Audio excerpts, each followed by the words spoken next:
They are leaving from the last rebel pocket in eastern Ghouta. Douma has surrendered. Up to 8,000 fighters from the Jaish al-Islam rebel group and more than 40,000 of their family members and anyone else who wants to leave are being bussed out of this city.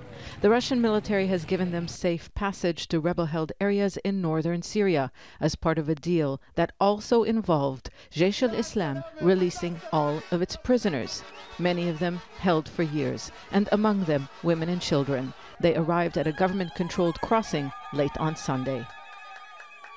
The deal came after a suspected chemical attack in the city that killed dozens of people. Doctors and rescue workers say many of the victims suffocated and foamed at the mouth, symptoms indicative of exposure to some kind of chemical agent. Damascus and its backer Moscow dismissed the claims as fabrication. It isn't the first time chemical weapons are believed to have been used by the Syrian government against civilians.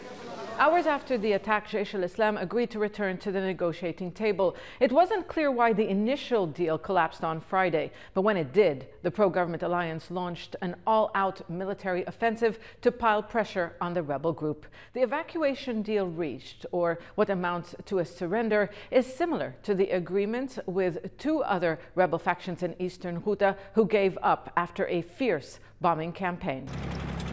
Jaish al-Islam was hoping for a different deal that would allow it to remain in control of Douma, but under the overall jurisdiction of the government. That didn't happen. What they did manage to get is a guarantee that Russia's military police will enter the city and those who chose to stay won't be harassed or detained by state security forces.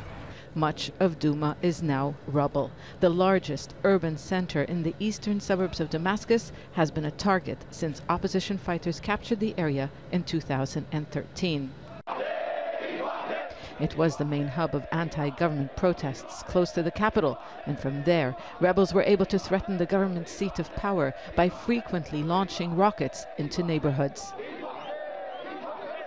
7 years later, the pro-government alliance is declaring victory, but the 7-week offensive killed nearly 2,000 civilians. This is the worst defeat suffered by the opposition since the fall of Aleppo in late 2016.